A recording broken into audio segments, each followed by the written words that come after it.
हमने काल के बारे में पहले पढ़ लिया कि काल के प्रकार कितने हैं। 3 प्रकार के काल हैं, प्रेजेंट, पास्ट और फ्यूचर। 3 प्रकार के कालों के बारे में पढ़ लिया हमने। उसके बाद हमने पढ़ दिया प्रेजेंट सिंपल में भी 4 प्रकार हो गए। प्रेजेंट में भी 4 प्रकार हो गए, present simple, present continuous, present perfect और प्रेजेंट परफेक्ट कंटिन्यूअस। उसमें सबसे पहले था प्रेजेंट सिंपल। इस प्रेजेंट सिंपल में हमने कहा हम लगाएंगे सब्जेक्ट प्लस वर्ब की फर्स्ट फॉर्म या वर्ब की फर्स्ट फॉर्म के साथ एस या ई एस प्लस ऑब्जेक्ट। ये पिछली बार वीडियो में हमने देख लिया। अब 1-2 वाक्य देखते हैं इससे, ताकि आप वाक्यों को बना सकें कि वाक्य किस प्रकार से बनेंगे। जैसे हमने लिखा मोहन खाना खाता है। मोहन खाना खाता है। तो आप इस हिंदी वाक्य से कैसे पहचानोगे कि कौन सा काल है? तो उससे पहले पहचान हमने लिखी, जिस वाक्य के अंत में ता है, ती है और ते है आए वो वाक्य प्रेजेंट सिंपल का होगा, जिसमें हम ये चीज़ें स्ट्रक्चर का प्रयोग करेंगे। तो इसके लिए अपने को 3 चीज़ों की विशेष आवश्यकता होती है। आपको ये पता होना, छोटी क्लासों में आपने पढ़ा सब्जेक्ट के बारे में, वर्ब के बारे में और ऑब्जेक्ट के बारे में।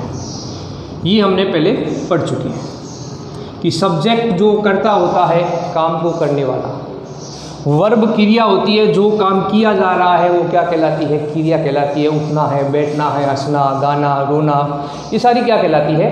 क्रिया कहलाती है। और ऑब्जेक्ट जो कर्म हो गया अपना। तो जब हम वाक्य देखेंगे तो सबसे पहले हम देखेंगे कि यहाँ सब्जेक्ट क्या है। मोहन खाना खाता है, इसमें खाना खाने वाला कौन है? मोहन। तो सब्जेक्ट हो गया अपना मोहन। फिर हमने देखा कि प्रेजेंट सिंपल का वाक्य है, तो उसमें वर्ब की फर्स्ट फॉर्म के साथ क्या लगाना है? फर्स्ट फॉर्म या फर्स्ट फॉर्म के साथ क्या लगाना है? एस या ई एस का प्रयोग करना है। सॉरी। तो मोहन एक वचन है कि बहुवचन है? मोहन एक वचन है। एक वचन के साथ हमने कहा वर्ब की फर्स्ट फॉर्म के साथ क्या जोड़ना है? एस या ई एस जोड़ना है। तो क्रिया हो गई ईट। तो ईट के साथ हमने एस जोड़ दिया, बन गया ईट। मोहन ईट। क्या खा रहा है? खाना खा रहा है। तो खाने को हमने कह दिया फूड। तो वाक्य बन गया मोहन ईट्स फूड। तो इसकी पहचान करना कि वाक्य कौन से काल का है, उसमें कैसे प्रयोग करना है, इसकी पहचान करना। वाक्य दूसरा देखें, एक और इसी तरह से दूसरा वाक्य देखें। तो दूसरा वाक्य देखें अगर हम, तो मान लो हमने लिखा हम किताब पढ़ते हैं। ऐसा ही वाक्य है, इसी ही काल का है। ये कैसे पहचाना हमने कि वाक्य में पीछे ते है आ रहा है। ये सामान्य बातें हैं जो अगर हमें आए, पहचान की जाए, तो हम उससे काफ़ी बड़ी लाइनें, स्टोरी है, ऐसे है बना सकते हैं। जैसे हम किताब पढ़ते हैं, तो ते हैं आ गया, इसलिए प्रेजेंट सिंपल में जाएगा। हमको हम क्या कहते हैं, ये अपने को याद रखना है। हमको कहते हैं वी। क्रिया यहाँ क्या हो रही है? वर्ब क्या है? पढ़ना। पढ़ने को क्या बोलते हैं? रीड। अब पर्सन ये आएगा कि इसमें हमने एस जोड़ा, इसमें एस जोड़ना या नहीं जोड़ना? तो इसमें एस नहीं जोड़ना, क्योंकि हमने इससे पहले वाले में पढ़ लिया कि जिसमें सब्जेक्ट बहुवचन हो या आई व यू हो, तो वहाँ पर केवल वर्ब की कौन सी फॉर्म लगानी है? First form. और सब्जेक्ट एक वचन सिंगुलर हो, तो वहाँ पर वर्ब की फर्स्ट फॉर्म के साथ क्या जोड़ना है? एस या ई एस। इसलिए यहाँ पर वी बहुवचन आ रहा है, प्लुरल है, इसलिए केवल रीड का रीड ही आएगा। क्या पढ़ रहा है? बुक पढ़ रहा है, तो वी रीड बुक। एक किताब है तो हम एक भी लिख सकते हैं, वी रीड ए बुक। तो ये ध्यान रखने की चीज़ है। अब इसी का वाक्य मान लो नकारात्मक आ जाए, नेगेटिव सेंटेंस। एक बार एक दो वाक्य बनाएंगे, उसके बाद बहुत सारे वाक्य शुरू कर देंगे। नेगेटिव सेंटेंस अगर इसका आता है, किस तरह का आएगा? और नेगेटिव सेंटेंस नकारात्मक वाक्य में हम करते क्या है? तो सबसे पहले स्ट्रक्चर में देखें, यहाँ पर नेगेटिव में तो सब्जेक्ट प्लस, यहाँ नेगेटिव अगर आता है तो सीधा नॉट नहीं आता, इसलिए आ जाता है डू नॉट या डज नॉट, प्लस वर्ब की फर्स्ट फॉर्म, या ऐसे ऐसा कोई काम नहीं है, प्लस ऑब्जेक्ट। ये इसकी स्ट्रक्चर हुई कि subject plus do not, does not plus verb की फर्स्ट फॉर्म प्लस ऑब्जेक्ट। तो अब प्रश्न ये बन गया कि डू नॉट और डज नॉट का प्रयोग कब करना है। तो डू नॉट का प्रयोग कब करेंगे? जब सब्जेक्ट यानी कर्ता, जब सब्जेक्ट बहुवचन हो यानी प्लूरल हो, तब हमें किसका प्रयोग करना है? डू नॉट का प्रयोग करना है। या आई व यू हो, तब भी किसका प्रयोग करना है? डू नॉट का। डज नॉट का प्रयोग कब करेंगे? जब सब्जेक्ट सिंगुलर हो, जब सब्जेक्ट जो है एक वचन हो।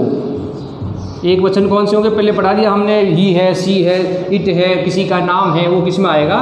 सिंगुलर में। तब किसका प्रयोग करना है?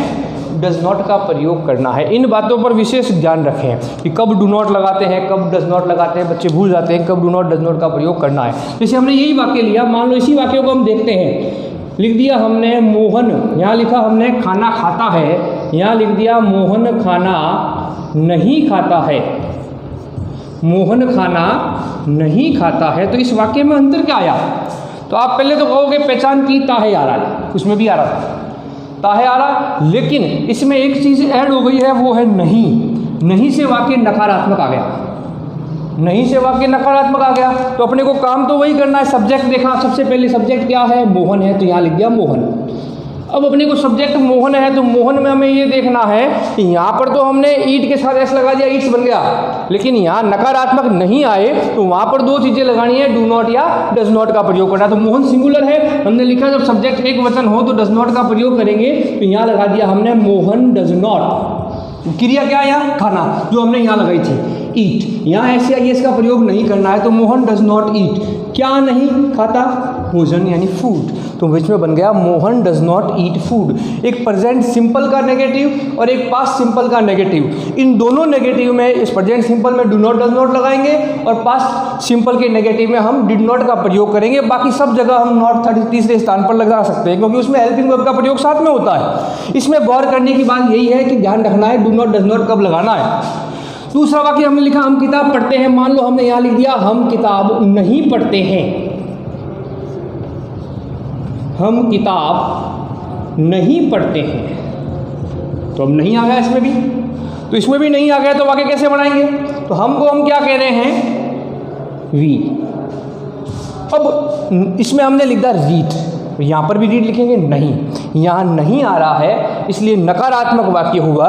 नकारात्मक वाक्य आए तो अपने को याद रखना है subject plus do not does not plus verb की first form plus object. Subject क्या आ रहा है? बहुवचन वी। हमने यहाँ लिख के बता दिया कि बहुवचन सब्जेक्ट आता हो या आई व यू सब्जेक्ट हो, वहाँ पर डू नॉट का प्रयोग करेंगे, इसलिए लगेगा वी डू नॉट। इस अंतर को समझें कि यहाँ डज नॉट क्यों लगा, यहाँ डू नॉट क्यों लगा। वी डू नॉट, पढ़ना, पढ़ना क्रिया हो गई अपनी, क्या कहते हैं उसे? रीड। क्या पढ़ रहा है? A book. We do not read a book. इस तरह हम नकारात्मक वाक्यों को और दोनों वाक्यों को एफर्मेटिव सेंटेंस ये कहलाएगा जिसमें हमने एस या एस फर्स्ट फॉर्म का प्रयोग कर दिया। इस प्रेजेंट सिंपल का नेगेटिव वाक्य ये कहलाएगा जिसमें हमने डू नॉट और डज नॉट का प्रयोग किया। इसके बाद हम इसका इंट्रोगेटिव सेंटेंस भी देखेंगे। एफर्मेटिव सेंटेंस और नेगेटिव सेंटेंस प्रेजेंट सिंपल का हमने देख लिया। अब एक प्रश्नवाचक और आता है जिसे हम इंट्रोगेटिव सेंटेंस बोलते हैं। इंट्रोगेटिव यानी प्रश्नवाचक वाक्य। प्रश्नवाचक वाक्य में क्या लगाते हैं, ये से विशेष बात ये है। तो प्रश्नवाचक वाक्य में ध्यान रखना है, जो डू नॉट डज नॉट लगाते थे यहाँ पर डू और डज आगे आ जाएगा। डू डज प्रश्नवाचक है इसलिए पहले आएगा, उसके बाद सब्जेक्ट, फिर क्या आएगी? सब्जेक्ट के बाद आ जाएगी verb first form plus object. अगर एडवर्ब हो तो वो एडवर्ब तीनों में ही पीछे आती है, कोई भी विशेषण हो। तो यहाँ पर विशेष ध्यान रखने की बात है। अब प्रश्नवाचक वाक्य में डू डज आगे आ गया। तो पहले हमने वाक्य पढ़ा, इसमें हमने कहा मोहन खाना खाता है। यहाँ हम प्रश्न करेंगे क्या मोहन खाना खाता है? क्या मोहन खाना खाता है। अंतर क्या आया वाक्य में? अंतर क्या आया? अंतर ये आया कि अपना वाक्य था मोहन खाना खाता है। अब आ गया क्या मोहन खाना खाता है। प्रश्नवाचक आ गया। तो प्रश्नवाचक आ गया तो हमें क्या करना है? वहाँ पर सबसे पहले हमने प्रेजेंट सिंपल में वाक्य बनाया था, जब एफर्मेटिव सेंटेंस बनाया था हमने लिखा मोहन ईट्स फूड। नकारात्मक बनाया तो हमने बनाया मोहन खाना नहीं खाता है, तो Mohan does not eat food. और यहाँ पर जब प्रश्नवाचक बनाएंगे, प्रश्नवाचक जब बनाएंगे तो क्या आगे आ जाएगा, पहचान कर लेना इसकी। तो हमें डू डज का प्रयोग करना है, वही सब्जेक्ट को देखकर। यहाँ सब्जेक्ट कौन है? सब्जेक्ट है मोहन। तो मोहन अगर सब्जेक्ट है, सब्जेक्ट मोहन के साथ डू लगेगा, डज लगेगा। तो हमने पहले बता दिया डज का प्रयोग करेंगे, तो सबसे पहले आ गया डज। उसके बाद सब्जेक्ट क्या आ रहा है? मोहन। क्या करता है? खाना खाना। क्रिया क्या हो गई? ईट। और क्या खा रहा? फूड। प्रश्नवाचक बन गया। तो डज मोहन ईट फूड। इस पर गौर यही करना है, डज क्यों आया आगे? सब्जेक्ट को देखकर। सब्जेक्ट सिंगुलर हो तो डज आगे आ जाएगा, प्लूरल हो तो डू आगे आ जाएगा। ये विशेष गौर करने की वाली बात है। अब दूसरा देखें, उसी वाक्य का हम अगर कि हम, वहाँ लिखा हमने हम किताब पढ़ते हैं, तो यहाँ वाक्य बना दिया हमने क्या हम किताब पढ़ते हैं। क्या हम किताब पढ़ते हैं। ताहे तीहे तेहे आ गया, पहचान हो गई प्रेजेंट सिंपल की। उसके बाद हम कहेंगे हम। सब्जेक्ट अपना क्या है यहाँ पर? हम एक वचन, बहुवचन, बहुवचन। तो बहुवचन में डू डज में से किसका प्रयोग करना है अपने को? पहले वाले में पढ़ लिया था हमने कि डू का प्रयोग करना है, तो सबसे पहले आ गया डू। सब्जेक्ट क्या आ गया? वी। क्रिया पढ़ना, पढ़ने को क्या कहेंगे? रीड। क्या पढ़ रहा है? A book. प्रश्नवाचक में बन गया do we read a book. तो इन दोनों चीज़ों पर गौर करना है कि डू का प्रयोग कब करना है, डज का प्रयोग कब करना है। ये वाक्य को साधारण हो तो किस तरह बनाना है, एफर्मेटिव सेंटेंस हो तो, इंट्रोगेटिव हो और नेगेटिव किस तरह बनाना है, ये तीनों को हमने देखा। एक एक दो वाक्य करके देखें, फिर और वाक्य करते जाएंगे। और भी सिंपल की पहचान है, प्रेजेंट सिंपल की और भी बहुत सारी पहचान है, क्योंकि बहुत बड़ा काल प्रेजेंट सिंपल में आता है। इसका वाक्य आपको पूछा जाता है और क्या पहचान हो सकती है इसकी। एक तो है आदतन कार्य, यानी किसी की आदत है कि मोहन जो है अपनी माताजी के पास सोता है। ये मोहन की क्या हो गई? आदत हो गई कि मोहन आदतन कार्य है मोहन का। कोई भी नियमित कार्य कि वह रोज शाम को क्रिकेट खेलता है, उसका एक नियमित कार्य है। रेगुलर एक्शन जिसे हम कहते हैं, ये हैबिचुअल एक्शन हो गया, रेगुलर एक्शन हो गया। तो ये इनमें भी किसका प्रयोग करना है? प्रेजेंट सिंपल का।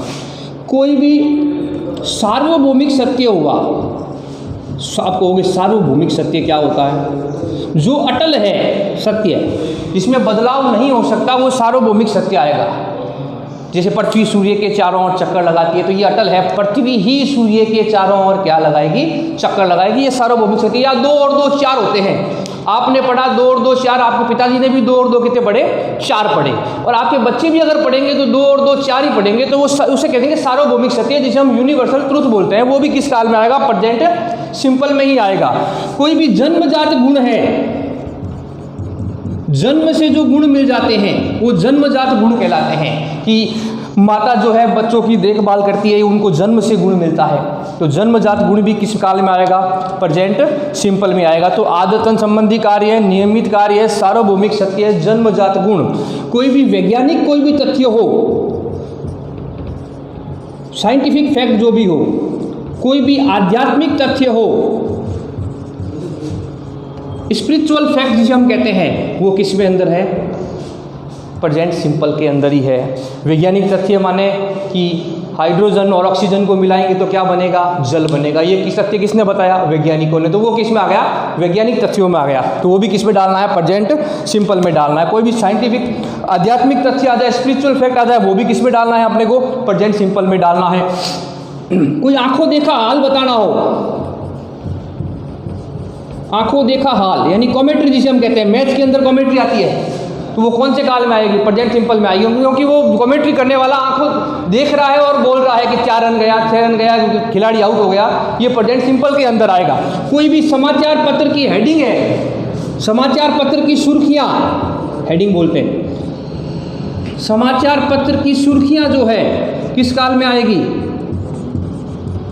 प्रेजेंट सिंपल में ही आएगी। आंखों देखा हाल है, समाचार पत्र की सुर्खियां हैं, ये भी कौन से काल में आएगी? प्रेजेंट सिंपल में आएगी। कोई भी पूर्व नियोजित भविष्य है, पूर्व में अगर फ्यूचर प्लान हो जाए, प्री प्लान फ्यूचर, वो किस में आएगा? प्रेजेंट सिंपल में। है फ्यूचर कि आप ये कह दो कि मेरे पिताजी जो है अगले महीने रिटायर होंगे, तो अगला महीना आया नहीं है, लेकिन पहले से ही वो क्या हो गया है? पूर्व नियोजित हो गया है, वो प्रेजेंट सिंपल के अंदर ही आएगा। या भूतकाल की घटना कोई रोचक हो, भूतकाल की घटना जो रोचक हो, ये भी कौन से काल की बताना है? भूतकाल की, लेकिन आप किस में रहा है? प्रेजेंट सिंपल में। जैसे हमें आज़ादी 1947 में मिली, तो हमें आज़ादी 1947 में मिली, तो ये अभी तक घटना अपने लिए रोचक है। तो घटना जो भूतकाल की हो लेकिन अभी तक रोचक हो, जिसे हम एक खुशियों के रूप में मनाया जाए, वो प्रेजेंट सिंपल में जाएगा।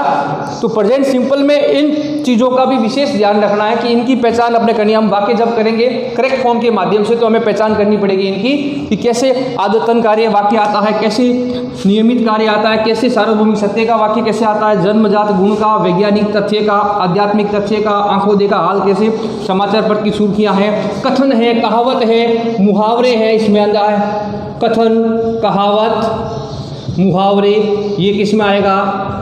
ये भी प्रेजेंट सिंपल में आता है। सुभाष चंद्र बोस ने ये कहा, तुम मुझे खून दो मैं तुम्हें आज़ादी दूंगा, ये सुभाष चंद्र बोस का कथन हो गया, तो ये किसके अंदर आएगा? प्रेजेंट सिंपल में आएगा। तो प्रेजेंट सिंपल का काल बहुत बड़ा है, अपने को धीरे धीरे इसकी पहचान करनी है, इसमें क्या लगाना है ये भी पहचान करनी है। तो आप ये चीज़ें जो है अच्छी तरह लिखकर और याद करते हुए कि इसकी स्ट्रक्चर क्या है, एफर्मेटिव की, इंट्रोगेटिव की, नेगेटिव की स्ट्रक्चर क्या है, इसका प्रयोग किस किस के साथ और भी हो सकता है, तो वो याद करेंगे। उसके बाद धीरे धीरे वाक्यों को अपने समझना, काल को समझना आएगा। धन्यवाद।